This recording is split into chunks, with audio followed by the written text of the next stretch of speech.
I am Scott Brimmer of Brimmer Brewing Company, and this is the Brewer to Brewer podcast from All About Beer. My guest today is Chris Poel of Shiokaze BrewLab, and he is here for a conversation that goes beyond the brewhouse and into topics that matter to brewing professionals and curious beer drinkers.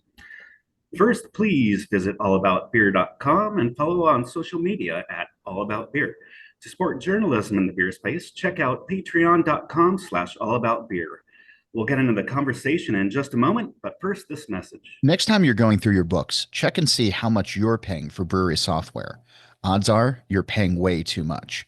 Ollie is the fastest growing brewery software that is saving brewers time and money while delivering the tools they need to grow their business. Learn more at getollie.com/pod.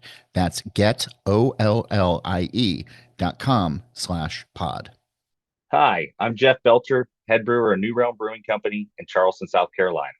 And I've been working with Malteurop and Galen Smith now for about 2.5 years here at the New Realm Pub in Charleston. Just recently, our Virginia Beach facility and Atlanta facility started using Malteurop too. I love working with Galen because he thinks like a brewer. He already knew a lot of what was going on, and he's just an awesome guy. So it's easy to form a relationship with the company when you have somebody like Galen backing your product. Malteurop's customer service and support team is awesome. I use Malteurop's Pilsen Malt as my Swiss Army knife, if you will. I use it for hazy IPAs, West Coast IPAs, and Pilsners. The diastatic power is there, the efficiency in the brew house is there, and the price point, if that's what you're looking at, it's definitely there. Contact Malteurop today and visit malteuropmaltingco.com. Probably good enough. Okay, let's get into this. A little bit about my guest today. Chris Poel, after graduating college in 1980, made his way to Japan on vacation, and he never left. After spending his early days teaching English in various levels, including 17 years in university, he finally found his true passion at age 50 in craft brewing. He spent 10 years at Baird Brewing in Shizuoka as lead brewer and director of brewing operations. At 60, he left Baird to start his own brewery, Shiokaze BrewLab in Chiba City. Shiokaze brews many different styles, but Chris's heart lies with hoppy beers. Well, Chris, it's good to see you over here. Yeah, it's been a while, Scott. We live really close, but I haven't run into you for probably since before COVID. Yeah, I was thinking just the other day. It's like the last time we saw each other, I think when you were over at Baird, like the Suzenji over on the Izu Peninsula one. I think we stayed over at the Gotemba Kogan Brewery where I used to work. Right. Near Mount Fuji, and then I think we had a weekend over there. And then my wife and son went off to go do something during the day, and then I cruised over to the brewery, and you showed me around the new brewery a little bit and stuff like that. And then so that was at least 5 years ago, because I left Baird 5 years ago. So okay. And then I think before that was the infamous pitcher that you owed me after a World Series defeat, the San Francisco Giants versus the Tigers there. Oh yeah.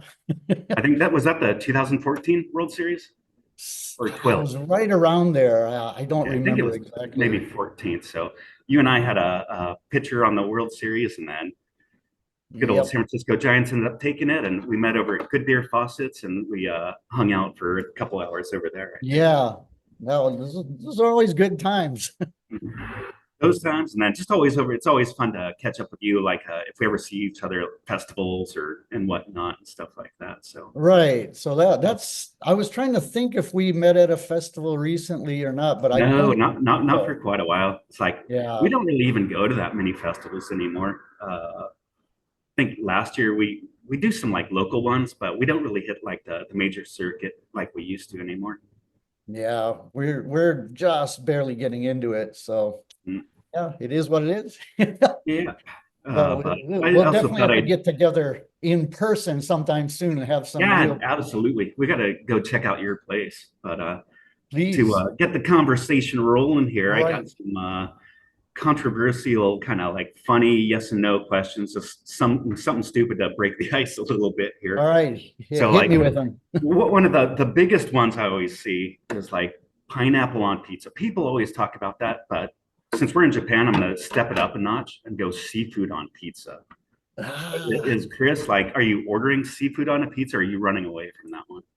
ah, I don't order seafood on pizza, but if pizza comes with seafood, yeah, I'll eat it if I'm hungry enough. You'll take it. But in general, yeah, seafood on pizza is not my thing. That actually came, that debate was at our house not too long ago. The Domino's has shrimp on pizza here. Oh But yeah. yeah, that's not too bad. I mean, I could actually like if I'm hungry, I could go for a little shrimp on there. But they used to have like a seafood pizza, and on it was shrimp, uh, let's see, squid, and shellfish. And for No, that no, one, I'd be like, no, I'm not. I'm running away from that one. no canned tuna. That's surprising. So That's the one that just the first time I saw canned tuna on a pizza, it like, just it no, was revolting. I don't mind canned tuna, just not on my pizza for God's sake. exactly. All right, well, we'll keep moving on here. Sure. Sleeping in socks, socks on or socks off? Socks off. Socks off. Good. Yeah, unless it's really cold or if I'm out camping or something. Yeah, socks are always off. All right, and then some people get like crazy into this one for some reason. I don't think it's that big of a deal, but some people get heated up on ketchup on hot dogs. Is it okay to put ketchup on hot dogs? I grew up with ketchup on hot dogs, even though I'm from Michigan, and apparently Chicago hot dogs and Detroit hot dogs don't ever have ketchup. But we always had ketchup on hot dogs, so that's my go-to. Yeah, that's kind of how I grew up too. It's like ketchup's fine. I'll throw basically anything on there. Pretty Back in much. the old school days, we'd get like the little Arby's sauce packets and throw that on a hot dog. Those Oh were yeah, good, yeah, very good. actually. And then let's see, squeezing toothpaste. Are you the safe and sensible one, squeezing from the bottom, nice, or are you just willy-nilly rebel squeezing from the middle of a toothpaste bottle? Uh, I I squeeze from the middle until we get about halfway through, and then I start squeezing up And from then the you start bottom. thinking about Yeah. what's left at the bottom there. Yeah, but All my right. wife does not abide by that rule. So I have it nicely, tightly bound up so we can get the toothpaste out. And the next day I go in there and it's just, it's one of my Something's pet right in the peeves. middle. Okay, how about anything with that's past its best by date? Toss it or maybe keep it. Depends on what it is. If it's milk, yeah, something that I know can spoil fairly easily, then it's toss. But Even if it's milk, are you gonna give it like a smell and like a taste a sample first, or just yeah, basically just toss yeah, it? I inherited that gene from my father. My Yeah, mother was on the day you throw it away. My father was, it's fine. it's not gonna kill you. Yeah, so I'm kind of in between. I still give it a sniff, and if I'm using it for cooking, then yeah, I don't worry too much. But if I'm just gonna drink it, yeah, I'm a little more careful. But for other things, most things, I'm not worried at all. Okay, and then two quick ones. Raisins and cookies. Is that a yay or a nay on that one? Depends on the cookie, but in general, I don't mind raisins in cookies. Okay. I'm not big with the fruit and cookies, but to each their own. Okay, last one. Of course, we kind of almost already touched on what the answer is to this one, but Tigers win a World Series in the next 5 years. Yes or no? Yeah, it's, I'm gonna say no. Just, I don't think they're quite there yet. But I do think the Lions are gonna win the Super Bowl before the Tigers win the Okay, World I like Series. that one. That's Yeah. good. But yeah, they're looking good. But yeah, this year, what do we got? Eagles and the Chiefs. What do you think Yep. on that one? I don't really like or hate either team, but I'm tired of the Eagles just winning, winning, winning. So I'm softly rooting for the Eagles. Okay, Chiefs are Chiefs. just, Yeah, yeah, yeah. yeah, sorry, the Chiefs just win too much. Yeah, I'm kind of in the boat where I just want a good game. Like Right. if Chiefs Yeah. win, that's kind of cool that they're the first one to get three in a row. But Yeah. if the Eagles win, that's pretty cool. The English TV or the TV that I watch in English over here is it's from a Pennsylvania feed, and so Ah, I'm used to like a lot of the Pennsylvania talk and feel like a little bit of camaraderie through what I've been listening to for years over here. okay, So then. let's get into Sure. Baird Brewing Company a little bit, or I guess like, geez, you've been over here like the time that you've lived in Japan just absolutely eclipses my time. So I'm like 19 years, and you're about like 40 something. 40, this is my 45th year. 45 years. Okay. So Uh, that's a monster amount of time over here, but uh-huh. that's really impressive. And so let's see. I was saying like before you got into Baird, when you were doing all your teaching, like how did you get into craft beer? Uh, Basically through my parents, because every time I'd go home, they'd take me to one of the microbreweries that were popping up in Michigan back then. Mm, And we'd always go to different microbreweries. And when they knew I was coming back, they would go out and research and find the ones that they liked. And mhm, so I'd go back and they'd take us. Most of the breweries, I don't even remember the names anymore, but they're not there anymore. mm, But they were not bad. And mhm. actually, my first craft beer love was Sierra Nevada Pale Ale. When first time I Excellent. tried that, I thought, wow, this is a great beer. I wish Well, we had this in Japan. And it took a you're basically reiterating what I was telling Jennings on the last podcast. Is like right, right. that's what totally changed me. I mean, I went to college at Chico because their pale ale was so good. So, but that's just a great beer. And you know what? I think so many people in the industry really have their own stories about the Sierra Nevada Pale Ale. It's just like such a just a great beer, and it's like back in the days, a true game changer for a lot of people. Yeah, and it's still now, whenever I go back on the way back from the airport, we stop at a store and I pick up a 6 pack of Sierra Nevada Mm. along with a bunch of other stuff that I've never had. So it's still a great beer. I love it. I hope they never change or never Oh eliminate it no, from their lineup. Mhm. I don't think so. And then since you've been in Japan for so long, like when you first got here, there really what there. I mean, it was before the laws changed where you could have craft beer Right. and stuff like that. And so like you've seen it like from the very beginning to what it is now. And so like what are some of the crazy differences, like from the very beginning until like to what you see now as far as like the styles and breweries that are opening up? Yeah, well, in the beginning, first of all, most of the craft beer, I think you mentioned it last time as well, the G-Biru, the Mhm, local beer was crap. It was total crap. They didn't have any trained brewers here. It was usually a large corporation uh, like a resort company or a sports conglomerate that decided, hey, we're going to start up a brewery because that'll bring a lot of people to our area.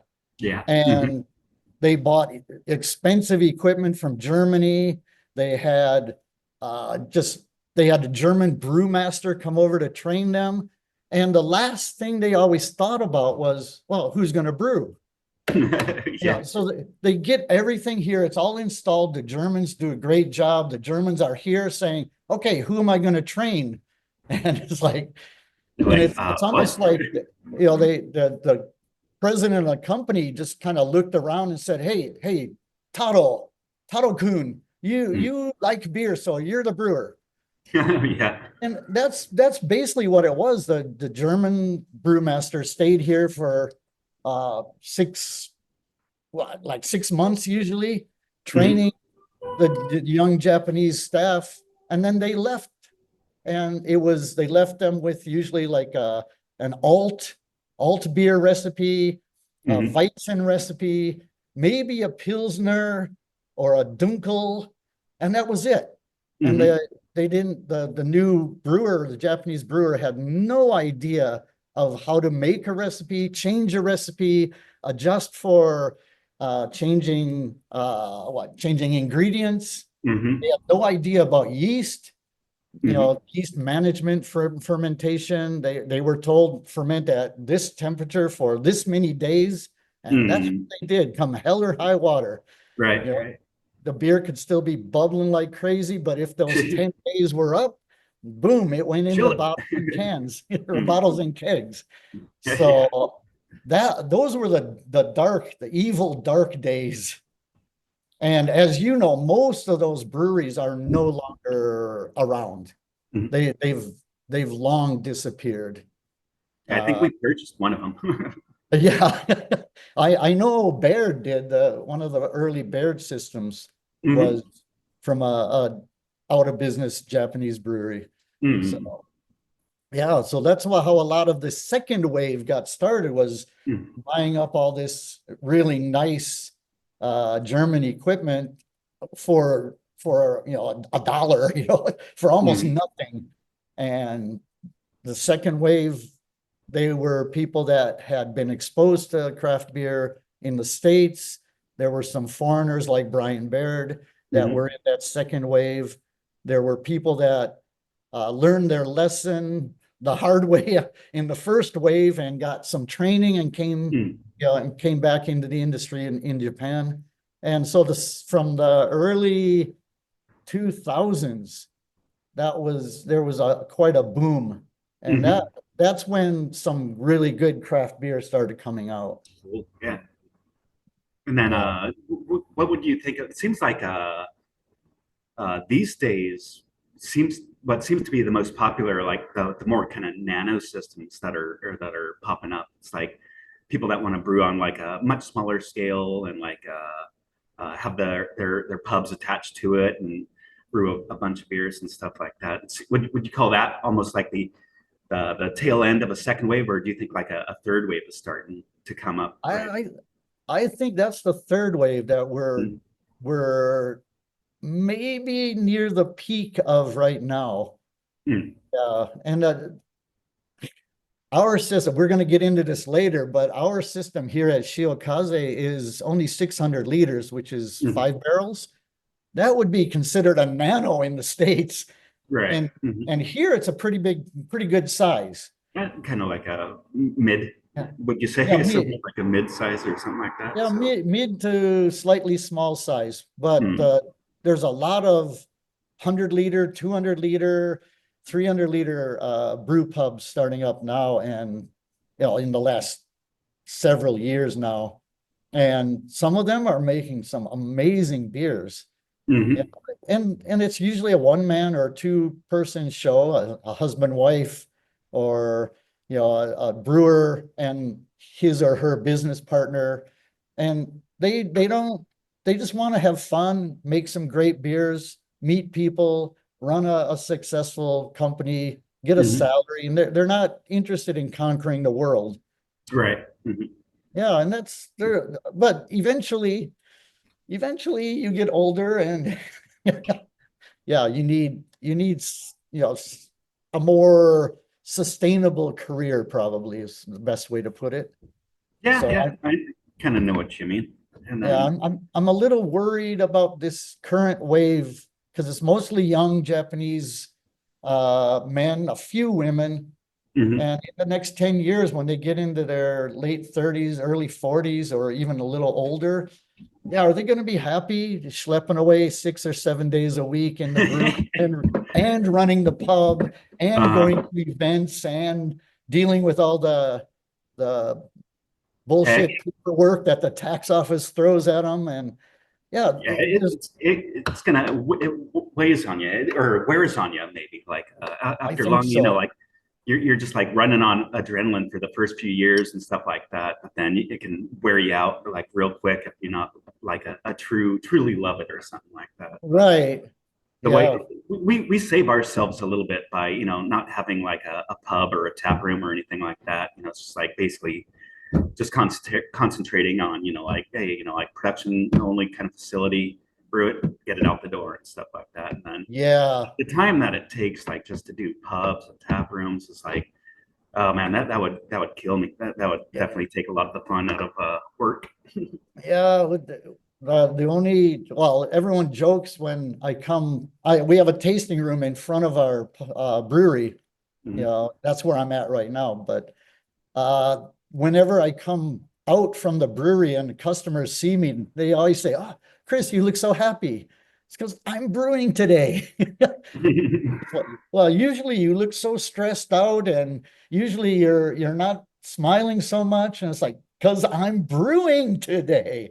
Yeah, Like I'm happy, like you're in your happy place when you actually get a ex brew day and stuff like that. exactly. So yeah, I still enjoy it. Even I'm 66 now, and I still enjoy getting back in the brewery, getting dirty, getting sweaty, mashing in, Mhm. adding hops, all those fun things. But It's kind of like physically, why you got into it and to begin with. exactly. Physically, I can't do everything I used to do.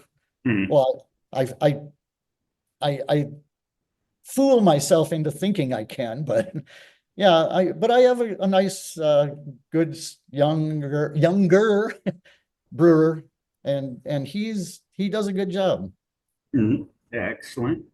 And then so you're starting to get into craft beer, and then like how did you eventually get your foot in the door over at Baird? Like how did you actually get the first job over there?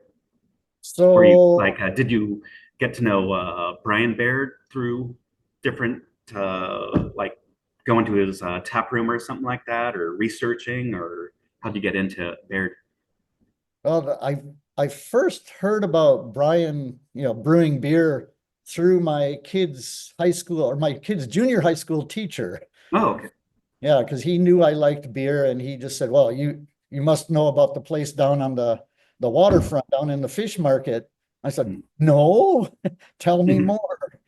And so I just went in one day and introduced myself, and became friends with Brian. Mhm. And he was brewing 4 or 5 times a week then, and then running the pub after the brew day was done, making Right. 30 liters at a time. Hmm. And he he was exhausted. Oh, yeah. So once he heard that I was interested, I hung out on a couple brew days, and I thought, yeah, Hmm. this is, only 30 liters. It's not that difficult. Hmm. And eventually he said, I'm really, I'm dead. I need someone to help. Can you come in and brew one day a week? I'll teach you how, Hmm. and then you'll be on your own once I'm sure you can handle it. And so I was helping him. I think it was from 2001 or 2002, and I was Okay. helping part-time on and off whenever he really needed help. And Hmm. I'd go in and brew for a couple months, and then he'd get his energy back and take over again. And then I'd go in and brew once a week again for a while. And that went on and off for 3 or 4 years. Okay. And eventually start full time. One thing that Yeah. Baird is known for over here is like they make tons of different styles. They make a lot of different styles, probably more than would you say any other brewery over here in Japan? I think so. Right now they have 12 regular beers. Hmm. Yeah, and it That's ranks. crazy. Yeah, it's absolutely crazy. So It like ranges from, well, like from a Belgian wit through, various ambers and browns and pale ales and IPAs, porter stout, and mhm. then all the way up to an imperial IPA. And Okay. those are just their regulars. Right. Plus different seasonals and specialties and stuff like that. Yeah. So So like I had a question since you guys were doing so much, did you eventually get some freedom to kind of try some of your own styles, your own recipes and stuff like that when you were with Baird? yeah, once we got to the new brewery in Shuzenji, that was 5 years in. Originally in Numazu, we had a 1,000 liter system and a 250-liter system. And then in 2014, Baird moved down towards the center of the Easy Peninsula and area called Shizenji, and built a 6,000 liter brew house, which whew, And for that our was American friends, that's like about an 8.5 barrel system and like about a 50 barrel system or somewhere around there.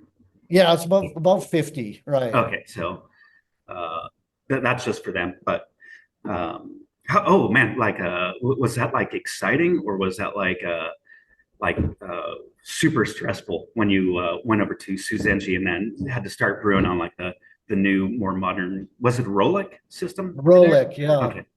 How Rolex. was that on your stress level?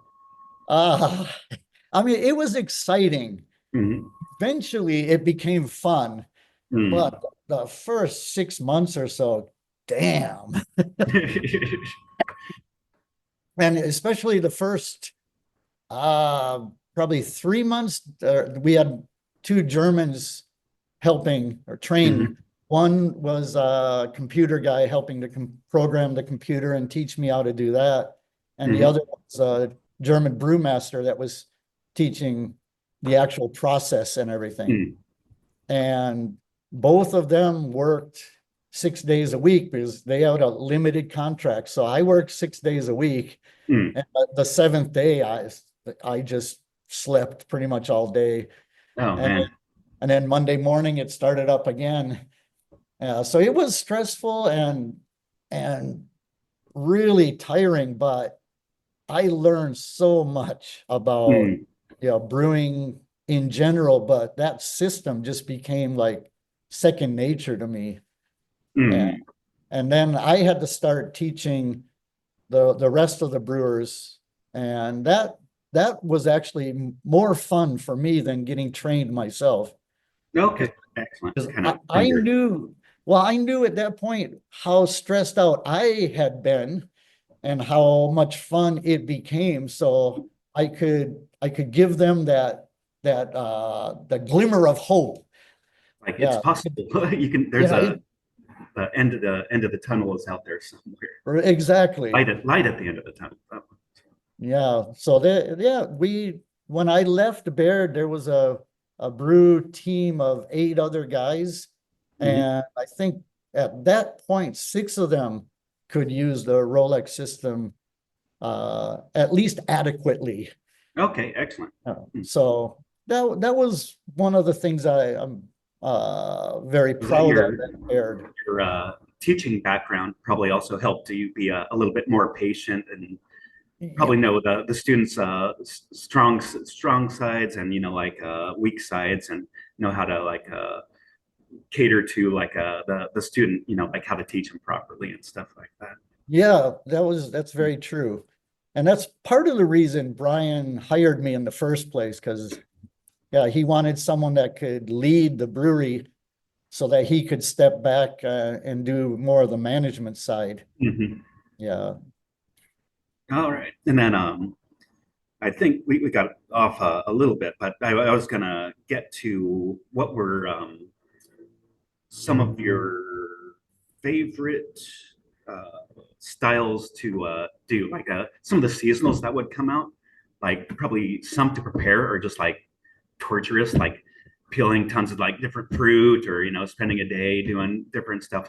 I was going, which ones were like the most torturous, and which ones like were the most rewarding or fun? I think they just came out again with their Carpenter Mekon Ale. Right. No, that's actually a pretty good brew. That's probably one of my favorites from Baird, but I'm sure that's one of the nightmares to like kind of prep for brewing. Yeah, well, when we were doing 1,000-liter batches, it was basically whoever was brewing, usually me in the earlier days, and then the assistant brewer, and it would just be the two of us peeling the fruit, juicing the fruit, and we do it pretty much on the day of the brew. Oh wow! So, yeah. So that was a bit intense, but it was so satisfying when we got done, because it's like, hey, we did this. Look, it's in the fermenter, the yeast is in the fermenter, and now we can just relax once we moved to Shuzenji and there was 6,000 liters, we would get everyone from the office. We'd call in extra brewers. Everyone that was working in the gardens and the campground there would Mhm. come in and take So like turns peeling and juicing. all hands on deck at that point. Yeah, and it was usually 2 days or 3 days that it took to get the fruit ready. Okay. So there'd be days where we'd just all be sitting in the brewery and peeling, juicing, chatting, sometimes drinking even, but yeah, Right. it was intensive. But again, it's satisfying when the beer or the wort is in the fermenter and you add the yeast and it's like, It's yeah, like we done. did this. Excellent. And then Yeah. you guys also started a kind of a hop program. You started growing your own hops over Yeah, at the Susanti place. there's a small hop garden. There's they grow, I'm not sure what they're growing right now, but there's one Japanese variety called Shiokaze. Mm. It's kind of a it's kind of like a German Hallertauer type earthy, Uh-huh. grassy hop. And then they were doing they did Cascade. I'm sure they're still doing Cascade because they grow like weeds. Uh-huh. And then Chinook, they were doing a bit of, they tried Willamette, but that didn't work. And Okay. I think there's one other variety out there now, but they grow enough for basically Like one one brew large a batch. year. Yeah, one 50-barrel batch and Uh-huh. one 8-barrel batch a year, usually. Mhm. Yeah. And then one more question before we took a break. But I remember when you were showing me around, the Rolex system had like kind of a unique way of system of kind of whirlpooling hops. Was that right? Or like was there like kind of a separate vessel between like the kettle and the whirlpool or something like that? Right. It's what they called it Hopnik, like Sputnik, Hmm. the Soviet air what spacecraft, because it looked like a little A little orbiter or satellite. something. Uh-huh. Yeah. And so it's basically just a hop back that runs between the kettle, it goes kettle to the Hopnik to the whirlpool. Oh. And it, instead of putting, because Baird uses all whole hops Hmm. still. So instead of putting the whole hops in the whirlpool, which is going to cause major trouble Disaster. no matter how you do it. Uh-huh. Yeah, this is just a way of getting the whirlpool hop flavors and aromas into the wort before went into the whirlpool. Yeah. Okay, excellent. Well, I think we're getting close to about halfway here. So we're going to take a short break for this message, and then we'll come right back for more of this conversation with Chris Poel from Shiokaze BrewLab. Hi, I'm Jeff Belcher, head brewer of New Realm Brewing Company in Charleston, South Carolina. And I've been working with Malteurop and Galen Smith now for about 2.5 years here at the New Realm Pub in Charleston. Just recently, our Virginia Beach facility and Atlanta facility started using Malteurop too. I love working with Galen because he thinks like a brewer. He already knew a lot of what was going on, and he's just an awesome guy. So it's easy to form a relationship with the company when you have somebody like Galen backing your product. Malt Europe's customer service and support team is awesome. I use Malt Europe's Pilsen Malt as my Swiss Army knife, if you will. I use it for hazy IPAs, West Coast IPAs, and Pilsners. The diastatic power is there, the efficiency in the brew house is there, and the price point, if that's what you're looking at, it's definitely there. Contact Malt Europe today and visit malteuropemaltingco.com. It doesn't matter what size your brewery is, 1 barrel or 1,000. Maybe you're in planning. Whatever the size or situation, Ollie has helped brewers save money and become more efficient. The best part? When you're talking to the Ollie team, you're talking to people who have worked in the industry. Learn more about Ollie and how it's transforming breweries everywhere at getollie.com/pod. That's getollie.com/pod. All right, welcome back. Back here with Chris Poel, and then now it's time to talk about the fun stuff. So you ended up recently starting up your own brewery, right? It's called Shiokaze. beer and BrewLab. Yeah, Shiokaze Beer Lab. so Mm. yeah, Shiokaze BrewLab. Oh, BrewLab. Sorry. Yeah. I need my Yeah, glasses so back on.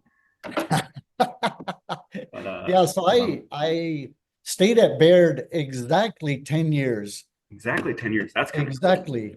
To the day. I Mhm. started on April 1st and I quit on March, or I left on March 31st. Wow, So that's pretty cool.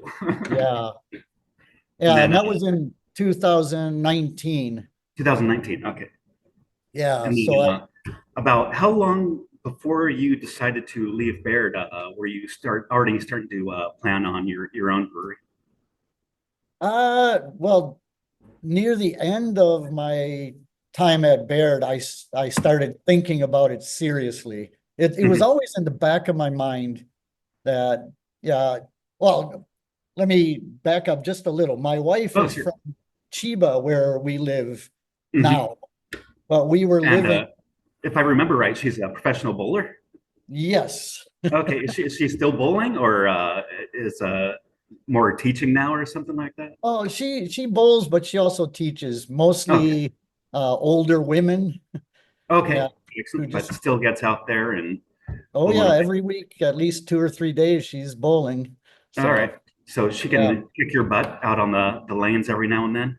Oh, every time. Every time. Okay. Yeah, we don't go bowling together too much anymore because it's painful.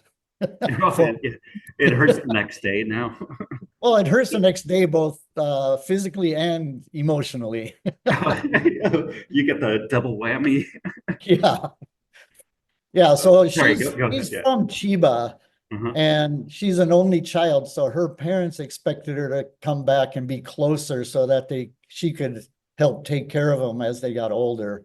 So I was starting to think, well, we were both approaching our 60s or our 60th birthday. So Hmm. I started thinking about getting back to Chiba and doing something. Hmm. And Chiba City still now doesn't have many breweries. It's a population of 1 million. I think right now Hmm. there are 5 breweries that are actually running and Hmm. 2 that are waiting for their license. So that's a tiny amount for a city Yeah, of compared this to the States or population. something like that. Yeah. Yeah. I mean, my little hometown back in Michigan at one time had 4 craft breweries and a cidery. So Uh-huh. yeah, they had as many in this town of, 25,000 people as Chiba with 1 million people have. So I saw the opportunity there. Yeah, sometimes people back home, like their minds are blown when they see, like the population of some cities and just like going, like I was saying, like I think we're the largest craft brewery in Kawasaki, which is like millions of people. And Right. like a 1,000 liter system is the biggest. Well, we got quite a few fermenters, but it's like that's as big as you get. Back in the States, if you got a population of that amount, then you got crazy amount of breweries over there and stuff. But Yeah. so And a that's thousand, an 8 barrel 1,000 liter system back there in the States would be considered tiny. oh that's tiny, No, absolutely. people would have thought you were nuts for starting such a small brewery. Well, anyone starting up a brewery has got to be a little nuts, no matter what. Well, So, that's but true. Very true. No, so I was before I left Baird, I was thinking about it. My friend and I kind of half-assed started looking for a brewery location just to get an Mhm. idea of what's available and the price range and things. Uh, and then after I left Baird, fairly quickly we moved back to Chiba and I had met, well, I started consulting because I needed a job. Okay, so You yeah, like mentioned kind that of last basically episode too. consulting while you're getting your plan and your business together and stuff like that. Yeah, exactly. Mhm. And through one of my consulting jobs, I met this Japanese guy in his 30s at that time, late 30s, and he wanted to become a brewer. And Mhm. every time I'd show up for consulting at this brewery, he would show up and volunteer and dig out spent grains, and Wow. he'd ask questions. He really wanted to learn how to brew, Okay. and he's now Persistent about it. he's now my head brewer. Okay, excellent. So it pays off to be that annoying guy sometimes. Teach me to Oh yeah, brew. that's the thing. If he was annoying, he wouldn't be here right now. But Oh, that's he, true. Or at least to be that persistent. yeah, Then he was very pays off. persistent. Mhm. Yeah. So Um, then eventually he and I started looking for locations, and we Mhm. couldn't find anything that was brewery worthy, but we found a space that was perfect for a pub. okay.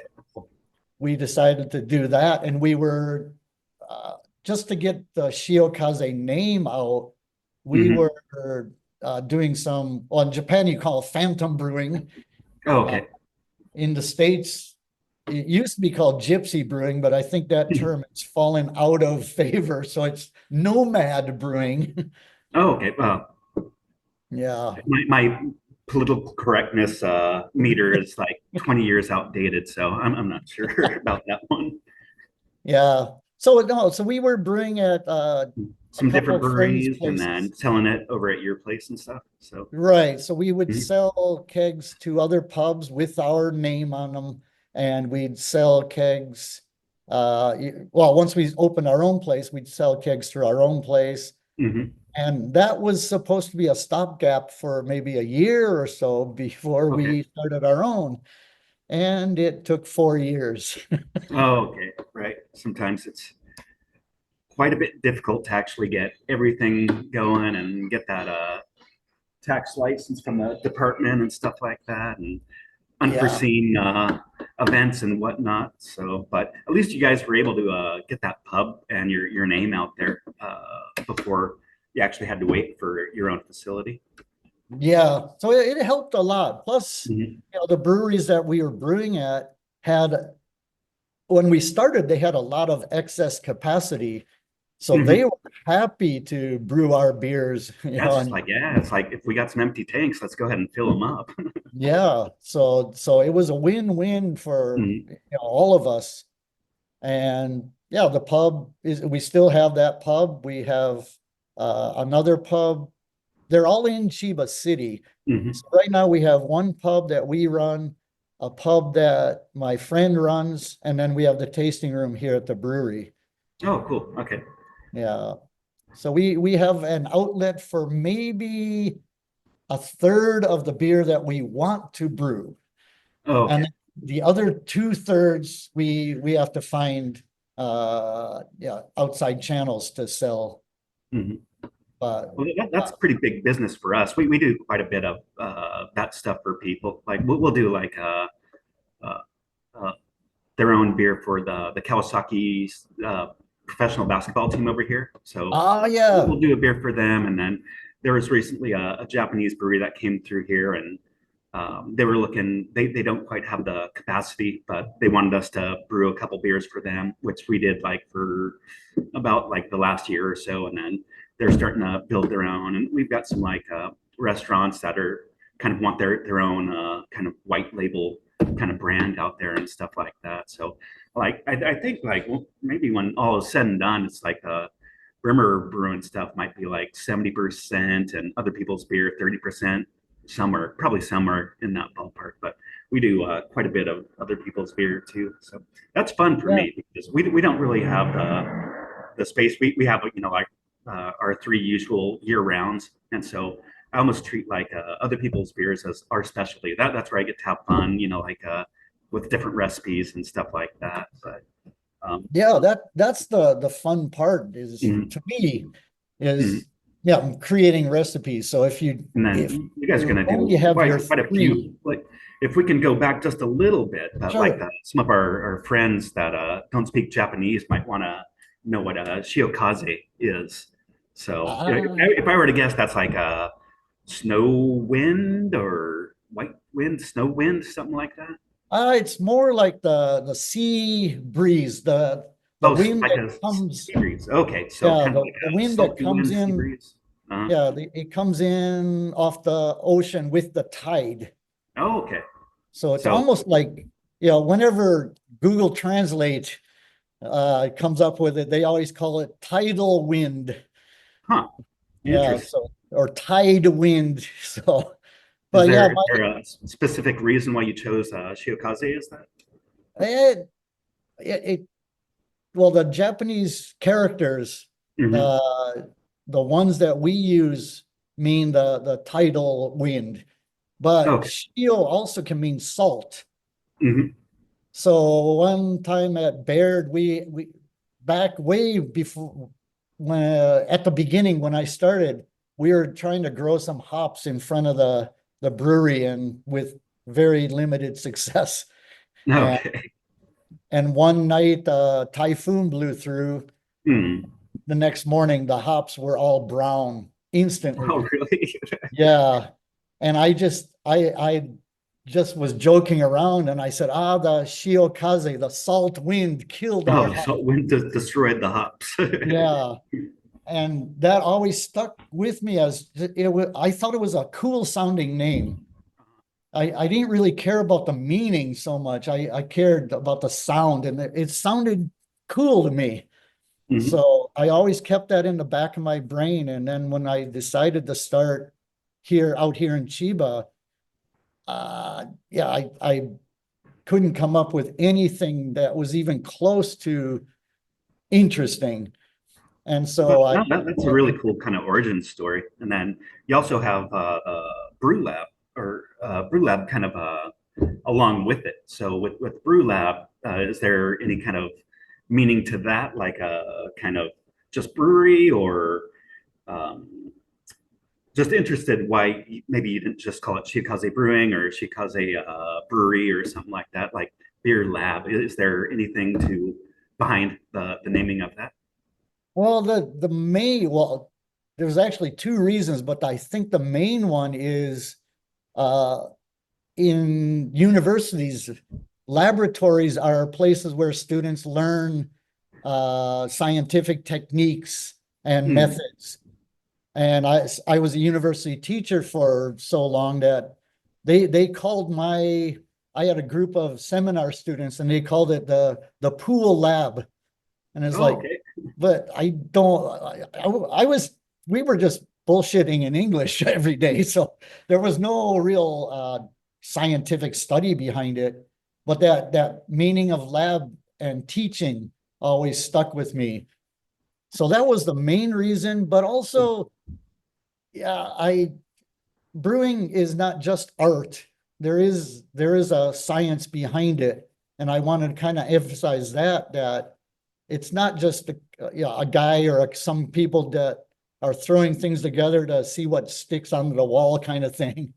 I Hmm. wanted it to be that people, when they think about Shiokaze, they think, oh, these guys make nice, clean beers.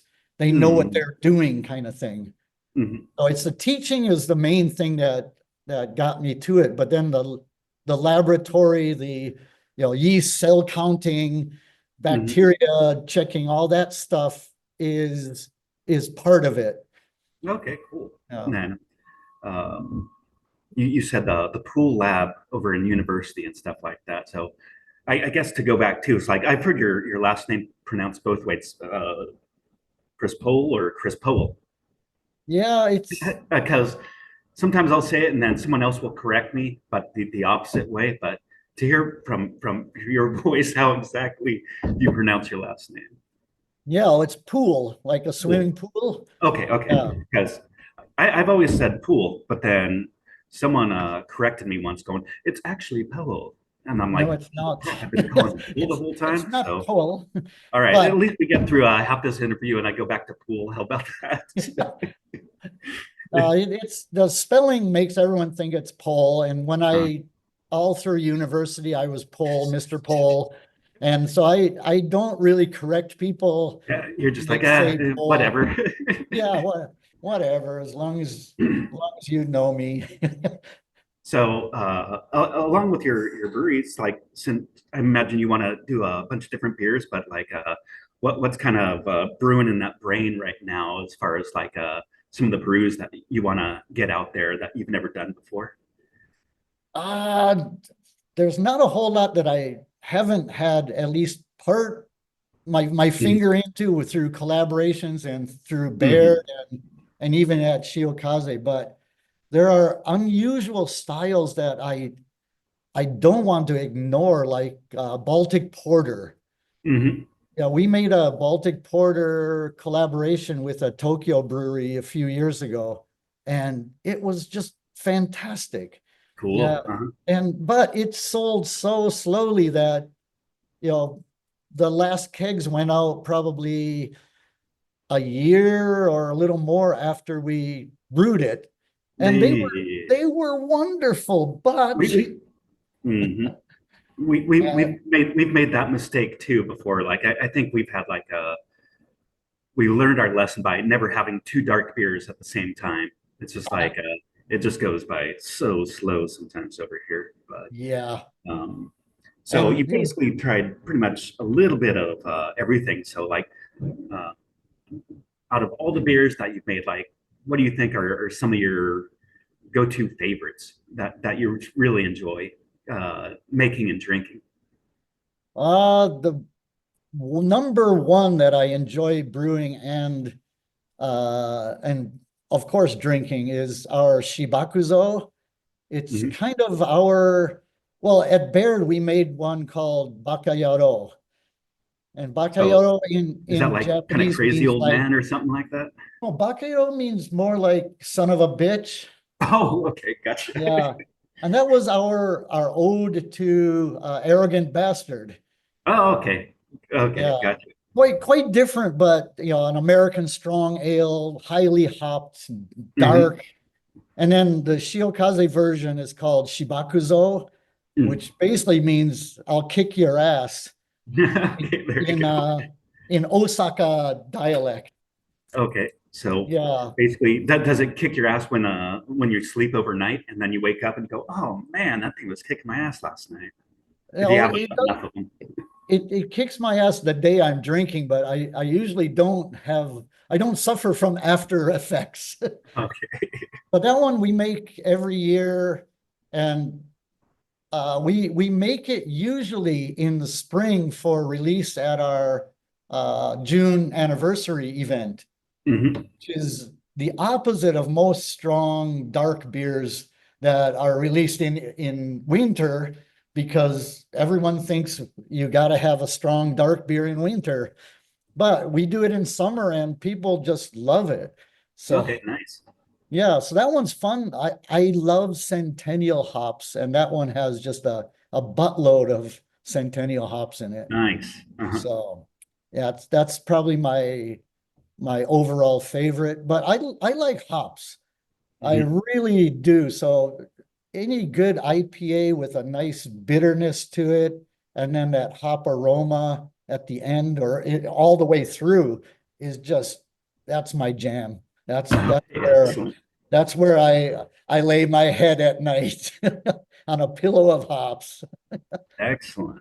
And then are you guys gonna sell to many other brew pubs and stuff like that, or do you want kind of like a lot like mostly Tokyo kind of area, or do you gonna kind of expand all the way throughout anyone that wants to order your beer can over here in Japan? Pretty much anyone that wants it can Mhm. order. Uh, right now, we most of our outside customers are in the Tokyo, Yokohama area. Mhm. And So it's a yeah, good place to be in Chiba. Chiba is just about, what would you say, like maybe an hour and a half drive north of Tokyo, yeah, it's northeast. Yeah, northeast. so it depends on traffic, but you can get to the east side of Tokyo in an hour. West About an side takes about an hour and a half. hour. Okay. Yeah, so it's not bad at all. Mhm. So So yeah, no, that's a we great location as far as like getting your beers out to the pubs and stuff like that. It seems like most of the craft beer bars are like huge in the Tokyo, Yokohama area. And so we were pretty fortunate because Kawasaki is like right dab in the right between, Tokyo and Yokohama. So it's it definitely helps because you can keep the prices down, like for shipping and stuff like that. And so Right. it's a lot more convenient for the pub owners and stuff like that. Exactly. And then one thing that's pretty wild too, I was just gonna just say some weird stuff that maybe people in the States don't know about Japan brewing, but like most of the keg sizes that we deal with are like 10 and 20 liters. Like we're tiny little kegs basically compared to America. So are you guys basically just doing 10s and 20s or mostly 10s even 10-liter kegs? We do mostly 15s. Oh, 15. Okay, right in between. Mhm. So 15 liters is what? It's like 4 gallons. Basically, like a 20-liter keg, kind of like basically almost the biggest size for a craft brewery over here is like a 5-gallon, like Right. a 1/6 barrel and stuff like that. Yeah. So that's when I go to the States and see guys, wrestling those That's from the half barrel keg. barrel kegs Oh, onto the keg washer. My back just starts hurting watching them. But yeah, just only dealing with like 10 and 20 liters, 15 liters and stuff like that. It's nice on your back. You can keep the job a little bit longer. But, Yeah. Americans are just go nuts too. It's just like, I think $1 right now too. It's like for a 20-liter keg, you're paying dollar-wise over $1, per liter going straight to the tax office, the government and stuff like that. So let's see, 20-liter, it's 5 gallons, so $20. So if you're a craft brewer over there selling like a half barrel keg, that's like $60 is going straight to the government. More than $60 and stuff like that. People will be up in arms over in the States if they're paying prices like that on tax. So it really hurts the small brewers over here. It's the difference between actually making a fairly decent living to like sometimes my wife was saying sometimes it feels like we're working for the tax department. Like a lot of our profits are just like going to the tax man. So but you've dealt with them so many times too. Yeah, it's ridiculous. And they are gradually lowering the beer tax, as you know, but it's still outrageous. It's what with the current exchange rate, it probably sounds fairly cheap because it's probably about I knocked it down to $1.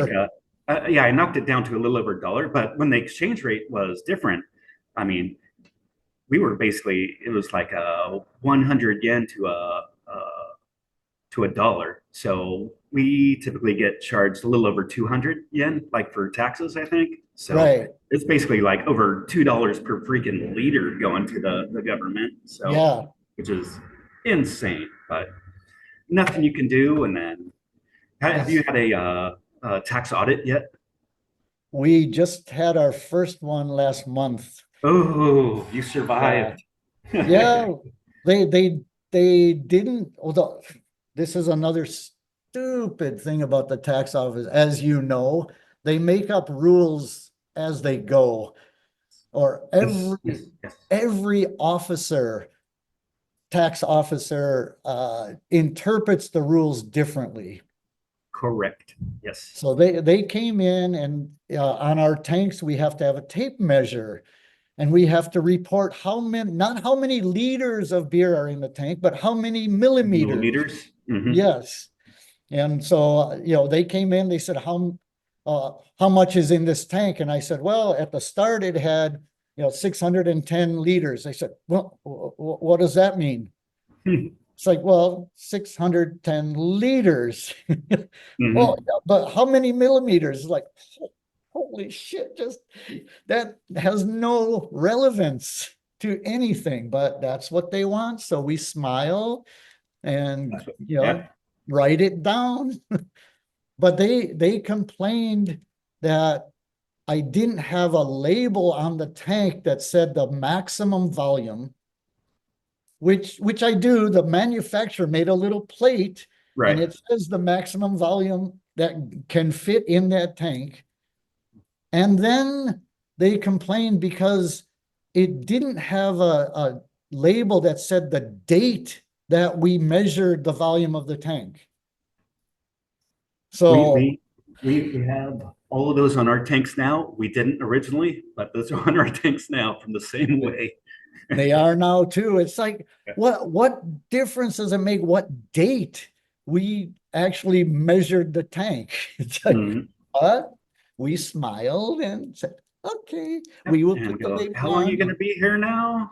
But yeah, I think were they there like all week or were just like a few days? It was just 2 days. Okay, that's not too bad. Like they I think our last one, they were here for 5 days going through all of our records and stuff like that. So brutal, but it actually got a little bit easier. Like before, we had a tax office out of Yokohama, and then they didn't know beer that well, and so we'd have to like basically teach them from the beginning and stuff like that. But we got transferred over to the Tokyo one, which is the national tax office, and they know beer, and so they kind of come in, and then we don't have to start all over and tell them new stuff. So it's like they know what they're doing. So it's usually a little bit easier if you get people that have done tax audits before through the office. That sounds like a dream compared to out here in Chiba. Yeah. Also, one thing I want to also go over, it's like, like not too much go away from the complaining to kind of what's cool about Japan too, as far as having a smaller brewery, which is we can sell directly to whoever we want. Right. Some breweries, like they have to go through distributors and, like other people, they've got like third parties, but no matter what size your brewery is over here, you can just go direct to public. You can like, we'll even use like like Post to send kegs out and bottles and. Yeah, so we use parcel service like UPS. Right. We use Sagawa. Sagawa. Yeah, we call them like 3 p.m. They're there to pick up around 5, and most of the time the beer reaches the pub the next day. Mm-hmm. And it's fairly reasonable. It's about right now it's probably like $20 a keg for us. Mm-hmm. And yeah, it's just wonderful. The trucks are refrigerated. Yes. The beer doesn't warm up on its trip to the pub. So or sometimes even if it doesn't make it there on time or something like that, it's definitely still chilled and stuff like that overnight, or as long as they have it, it's being chilled. So right. And it's kind of cool. It's just like we even have like you probably have something similar, but we've got it like on our brewery, we've got a walk-up window where people can just come up to the brewery and then like grab some beer to go and like head out with some bottles and stuff like that. So we're production only, but we still have a window where we can like just sell to the public and stuff like that. Yeah, we don't do cans or bottles yet, but we do plastic takeout cups with a lid, kind of like the iced coffee cups. Okay. And we get a lot of people, even when we're not open, we get people knocking on the door if they see us in here. Oh, can I get a takeout cup? Can you fill me up? Yeah, and they, we fill them up and they walk away happy and we're happy too. So. And then that's what's kind of cool about Japan too, is like it's pretty relaxed as far as like, like being able to just walk down the street and have a beer and stuff like that. You're not really going to get busted for anything like that. It's not illegal, right? Unless you cause trouble, if you're a troublemaker, they're gonna come after you. But like, yeah, you can just crack open a beer and walk down the street. I'll have like some locals for us. Like they'll want me to crack open a beer, and then they're just on their way walking back home and stuff like that. Right. So it's pretty fun. Yeah, I remember one time, quick story. There was an event at one of the Baird tap rooms, and it was packed. So these young guys came up, got a pint, walked outside, and across the street was a little police box where the police patrol was based. And they sat down on the steps of the police box, sipping on their beers. The cops came out, and the only thing they said was, "Oh, when you're done, you're going to take those glasses back, aren't you?" And the guy said, yeah. And they said, "Oh, cool." And then they went back in. So and, mellow. Yeah. yeah, and that was the only thing they were worried about, is they might be stealing glasses. Right. That's So very yeah, Japan. that was so cool. Mhm, So yeah, Japan is it's a really laid back drinking culture here. mhm. Yeah, so that's part of the reason I got into the business. I really enjoy that. Okay, excellent. And then, okay, I got one last thing. And this was because I failed to clarify it last time. But I was talking a little bit about the difference between Hapashu and beer licenses. And then for your brewery, you probably got a Hapashu license Right, because, and then right. even though it's Hapashu, you got to pay beer tax. Is that correct? That is correct. Okay, so just want to make sure people out there, because I think Scott Jennings was kind of leading me into like well, if it's like Hapashu, but it's basically beer, why don't you just go for the lesser tax one? But if it's like basically if it's something super small like carrageenan that you're adding that turns it into like a Hapashu, you're still paying beer tax. It's only less malt that you're paying Hapashu taxes for. Right. So we add carrageenan in the boil, and that makes it happoshu. Right. Otherwise, if we didn't add that, it would be beer. Yeah, and that's the Speak of only the difference. devil. Speak of the devil, we just had Sago up, drive up over here. So Oh, I think excellent.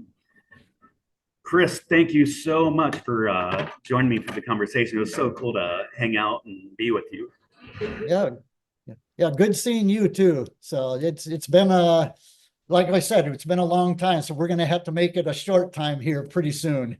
Yeah, we'll meet up and then we'll have a real beer and get to hang out and we get to have a little bit more fun. Get some more four-letter words involved in our conversations and stuff like that. Yeah, I've been on my best behavior. I didn't think I threw down an F-bomb at all today. So, All but no, right. this is fun. So I'm looking forward to the next one where I have to do the same kind of Yeah, interview. like I was like a little hesitant when Scott asked me, but after we had like a pretty chill, it was just like a nice conversation, and then I knew that you and I are gonna like talk like super chill, easy, and stuff like that. So this Yeah. this was really fun. I had a blast doing it, and then Yeah. Well, thanks for uh, thinking about me. yeah, you got it. Like Chris will be back on the next episode of the show. He'll be the host of having a conversation with a brewer of his choosing next time. There will be about 2 weeks until the next one, so make sure you tune in for that one. Reminder to visit allaboutbeer.com and follow on social media. Support and let's make sure to support journalism in the beer space. Check out patreon.com/allaboutbeer. I'm Scott Brimmer of Brimmer Brewing Company. Thank you for listening to the Brewer to Brewer podcast. This episode was proudly brought to you by Ollie, the brewery software that could save you massive amounts of money and time, just like we did for hundreds of brewers like you in 2024. Make 2025 the year you switch to Ollie and discover why it's the fastest growing brewery software trusted by thousands of brewers across the globe. Visit getollie.com/pod to learn more. One more time, that's getollie, OLLIE.com/pod. Cheers. Hi, I'm Jeff Belcher, head brewer of New Realm Brewing Company in Charleston, South Carolina. And I've been working with Malteurop and Galen Smith now for about 2.5 years here at the New Realm Pub in Charleston. Just recently, our Virginia Beach facility and Atlanta facility started using Malteurop too. I love working with Galen because he thinks like a brewer. He already knew a lot of what was going on, and he's just an awesome guy. So it's easy to form a relationship with the company when you have somebody like Galen backing your product. Malteurop's customer service and support team is awesome. I use Malteurop's Pilsen malt as my Swiss Army knife, if you will. I use it for hazy IPAs, West Coast IPAs, and Pilsners. The diastatic power is there, the efficiency in the brew house is there, and the price point, if that's what you're looking at, it's definitely there. Contact Malteurop today and visit malteuropmaltingco.com.